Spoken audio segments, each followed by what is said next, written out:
Welcome back to my channel guys. मैं कुछ महीने से वीडियो अपलोड नहीं कर पा रहा था फॉर सम पर्सनल रीजंस, पर अब मैं इस पर रेगुलर रहने वाला हूं। तो इसी बात पर हमारी वीडियो को लाइक करिए क्योंकि अब लगातार 2-3 वीडियो आते रहेंगे। इस कहानी के हिस्से में what if Goku raised bye wish, तो हमने देखा था कि किस तरह से वेजिटा और गोकू मिलकर किंग कोल्ड और कूलर को वहाँ से भगा देते हैं। अब हम नेक्स्ट चैप्टर में देखेंगे किस तरह से डॉक्टर गिरो एक प्लान को अपने सक्सेस करता है। तो हम देखते हैं कि डॉक्टर हीरो को सैंपल्स मिल जाते हैं किंग कोल्ड के, पर उसे साथ ही मिल जाता है किंग कोल्ड का सर, और वह पता नहीं किसी तरीके से जिंदा रहता है। तो हम देखते हैं कि जीरो उसे देख कहता है, किंग कोल्ड तुम अभी जिंदा कैसे हो? तो वह रिप्लाई करते हुए कहता है कि मुझे तो नहीं लगता कि मैं अभी जिंदा हूँ। डॉक्टर गिरो कोई भी गुफी कन्वर्सेशन नहीं करना चाहता होता है, इसलिए वह उसे साइड में रख देता है और अपनी अल्टीमेट ह्यूमन बीइंग बनाने में फिर से लग जाता है। माइंड में सोचता है कि मैं इस सर से कुछ न कुछ बेहतरीन ज़रूर बना लूँगा। अब इसी तरीके से 2.5 साल निकल जाते हैं और हम देखते हैं कि सभी लोग अभी अपने ट्रेनिंग कर रहे होते हैं। तभी हमें गोकू दिखता है। गोकू को इस प्लानेट की आदत लग चुकी होती है, वह ब्रॉली को ट्रेन कर रहा होता है। दूसरी ओर हम देखते हैं कि नेपा और रेडिट्स अभी तक सुपर सैयन में ट्रांसफॉर्मेशन नहीं ले पाते हैं। वेजिटा उन्हें अब ट्रेन भी नहीं करना चाहता है। दूसरी ओर हम वीरस प्लानेट में देखते हैं कि विश वहाँ पर चिल कर रहा होता है। तभी वह सोच रहा होता है कि इन 2.5 सालों में गोकू कितना ही इम्प्रूव हो चुका होगा। तभी हम देखते हैं कि अंगड़ाई लेता हुआ वीरस वहाँ आता और कहता है, विश यहाँ पर कितना समय हो चुका है, मैं कितने समय से नींद में हूँ। तभी विश रिप्लाई करते उससे कहता है, लॉर्ड वीरस आपको मात्र 10 साल हुए हैं, पर आप यह बात सुनकर आश्चर्यचकित रह जाएंगे कि वह बच्चा कितना ही ज़्यादा इम्प्रूवमेंट कर चुका है। वह मास्टर अल्ट्रा इंस्टिंक्ट को भी मास्टर कर चुका है। यह सुन के वीरस की आंखें फटी रह जाती हैं और वह कहता है, क्या मुझे उस बच्चे के पास ले चलो। तभी हम देखते हैं कि डॉक्टर गिरो का प्लान भी सक्सेसफुल हो चुका है। उसका डिज़ाइन किया हुआ अल्टीमेट बायोलॉजिकल बीस्ट रेडी हो चुका है और वह किसी भी वक्त उठने वाला है। वहीं कहीं और हम कूलर को देखते हैं। कूलर सन में जाकर लैंड करता है और किसी तरीके से 3 साल तक वह उस सन में बर्न होने के बाद भी ज़िंदा रहता है और वह देखता है कि वह पूरी तरह से पिच्ड ऑफ है और वह एक नए पावर को लॉन्च करता है। वह एक नए ट्रांसफॉर्मेशन के साथ खड़ा होता है। किसी भी तरीके से वह लगातार स्ट्रेस ले रहा था उन 3 सालों में अनकॉन्शियस होकर भी, जो कि फोर्स डीमन अडॉप्ट कर लेते हैं और यही कूलर ने किया और वह किसी तरह से इम्प्रूव करके एक नई पावर के साथ वहाँ पर आता है और वह सोचता है कि अब वह गोकू को टेक ऑन कर सकता है और साथ ही उसके सभी साथियों को भी। कूलर अगर इस पावर को ज़्यादा यूज़ करता है और किसी भी तरह से रेज में आकर अपनी पूरी पावर को अनलीश करता है तो वह मर भी सकता है। यह जानते हुए भी वह सोचता है कि मुझे भले ही मौत आ जाए पर मैं उन्हें मार कर ही मरूँगा, और ऐसा सोचकर वह वहाँ से रवाना हो जाता है। अब हम देखते हैं गोकू अपनी जीती हुई प्राइज मनी जो कि उसने टूर्नामेंट में जीती होती है उसे पूरी तरह से खर्च कर चुका होता है और वह वहाँ बैठकर सोच रहा होता है। तभी वहाँ पर फुली रेज्ड ब्रॉली आता है, क्योंकि यह मनी गोकू की नहीं होती है, ब्रॉली की होती है।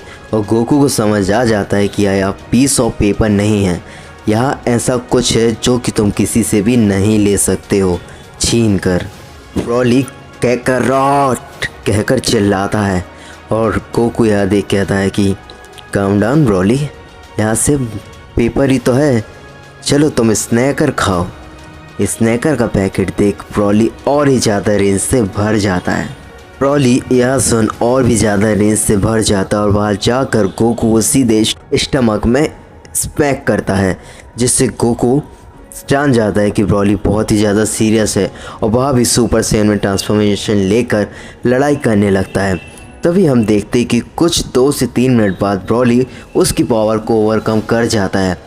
गोकू इस बार सुपर सैयन 3 में ट्रांसफॉर्मेशन ले लेता है, पर फिर से 2-3 मिनट बाद ब्रॉली उसकी पावर को ओवरकम कर जाता है। तभी हम देखते हैं कि गोकू कहता है, वाह ब्रॉली तुम तो बहुत ही ज़्यादा ताकतवर हो गए हो।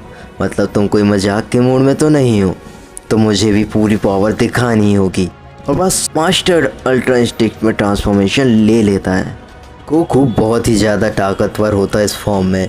ब्रॉली कितना भी ज़्यादा पावर क्यों ना लगा ले, पर वह अभी गोकू को आउटमैच नहीं कर सकता है। पर फिर भी ब्रॉली अपनी पावर में कंसिस्टेंट बढ़ता जाता है। वह उसकी अनकैप्ड पावर हम नहीं जानते कितनी बढ़ सकती है, और वह लगातार ग्रो किया जाता है। और इनकी पावर से, इनके अटैक्स से जो एनर्जी रिलीज़ होती है वह कहीं आसपास सेल मैक्स रिसीव कर रहा होता है। यह एनर्जी इनफ होती है उसके रिवॉर्न के लिए। सेल एक्स अपनी आंखें खोलता है। किसी तरह से डॉक्टर जीरो का energy to organ power converter work कर रहा होता है, जिसकी बदौलत सेल मैक्स को पावर मिल रही होती है। तभी ब्रॉली अचानक ही एनर्जी बॉल ब्लास्ट बनाने लगता है और उसे गोकू की तरफ फेंकता है। तभी अचानक कोई आता है और उसे अपनी एक फिंगर से फ्लिंग कर देता है। ओह, दैट्स वीरस। वीरस यहाँ आ चुका है। अब हम देखेंगे कि आगे क्या हो रहा है। तो हम देखते हैं कि वीरस यहाँ पर आ चुका है। वीरस का यहाँ आना और सेल मैक्स का जागना, यह दोनों ही सेम वक्त पर होता है। ये कहानी क्या मोड़ लेगी अब हम यहाँ देखते हैं। हम देखते हैं कि वीरस उन्हें देख कहता है, ओवेस, क्या यह सच में टीनेजर्स हैं या काफ़ी ज़्यादा स्ट्रॉन्ग हैं? वीस उसकी बातों का रिप्लाई करते हुए कहता है, हाँ लॉर्ड वीएस, यह सिर्फ टीनेजर्स ही हैं। इनकी एज लगभग 14 साल के अराउंड ही होगी, और अगर आप कुछ सालों तक और इंतज़ार करते तो हमें आपके बैटल के लिए एक वर्दी अपोनेंट मिल सकता था। तभी वीरस कहता है, हाँ हाँ ब्ला ब्ला ब्ला, मुझे एक इंस्टिंक्ट आया था जिसकी पावर मैंने महसूस की थी और उस वजह से मैं यहाँ पर उठा हुआ हूँ, और जैसे ही मेरा वो काम ख़त्म हो जाएगा मैं वापस से जाकर सो जाऊँगा। अभी हम उस बात पर ध्यान देते हैं, है ना विस? वही विस कहता है, हाँ लॉर्ड वीरस। दूसरी ओर हम देख रहे होते हैं कि गोकू शॉक्ड रहता है, क्योंकि वीरस आकर उसके एक फ्लिक से ही ब्रॉली के अटैक को डॉच कर देता है। तो हम देखते हैं कि ब्रॉली भी रेज में होता है और वह वीरस पर अटैक करता है। वीरस आसानी से उसके अटैक को डॉच कर जाता है और उसके गट्स में एक पंच करता है। ब्रॉली को उसके सेंसेस में वापस लाने के लिए वीरस का एक पंच ही इनफ था, और ब्रॉली अपने सेंसेस में वापस हो जाता है। गोकू यह सब देख बहुत ही शॉक होता है, और उसे पता होता है कि ये वही आदमी है जिसने बेजिटा प्लानिट को डिस्ट्रॉय करने का ऑर्डर दिया था। वहीं पर सेल मैक्स जाग चुका होता है। वह अपने पॉट से बाहर आ जाता है। सेल मैक्स अपनी आंखों को खोलता है। वह अपने चारों ओर देखता है और एक हैवी ब्रेथ लेता है। हम एक सबसे ताकतवर यूनिवर्स के एक ऑर्गन से मिल रहे होते हैं, जो कि अब तक का सबसे ताकतवर ऑरिजिन होगा। वहीं हम दूसरी ओर देखते हैं कि जहां पर ब्रॉली और गोकू का बैटल चल रहा होता है, वहां पर वीरस, गोकू, विस और ब्रॉली साउथ पोल की ओर देख रहे होते हैं, क्योंकि सेल मैक्स की एनर्जी का उनको डिफ्लेक्शन दिखता है, जिसकी वजह से वह उस तरफ देखने लगते हैं कि यार कितनी मैसिव पावर कहाँ से आ रही है। वहीं हम देखते हैं कि डॉक्टर गिरो इस पोजीशन को सेलिब्रेट नहीं कर रहे होते हैं, क्योंकि वह लेटा होता है अपने प्राणों को त्याग कर। हम देखते हैं कि डॉक्टर गिरो लाइफलेस होता है, और यह सिर्फ डॉक्टर गिरो नहीं, अर्थ में सभी के सभी इस सेल एक्स के वॉर्न से अफेक्ट होते हैं। जहाँ तक कि गोकू, पिलफ, कामिया सभी इफेक्ट हो रहे होते हैं, पर हर कोई ही सरवाइव नहीं कर पाता है। तो गाइस, हम नेक्स्ट चैप्टर में देखेंगे कि इसके आगे हमें क्या देखने मिलता है, कौन बचता है कौन नहीं। तब तक के लिए हमारे वीडियो को लाइक करना तो बिल्कुल मत भूलिएगा, और चैनल को सब्सक्राइब कीजिए। नेक्स्ट वीडियो बहुत ही जल्दी आ रहा है, शायद आज ही।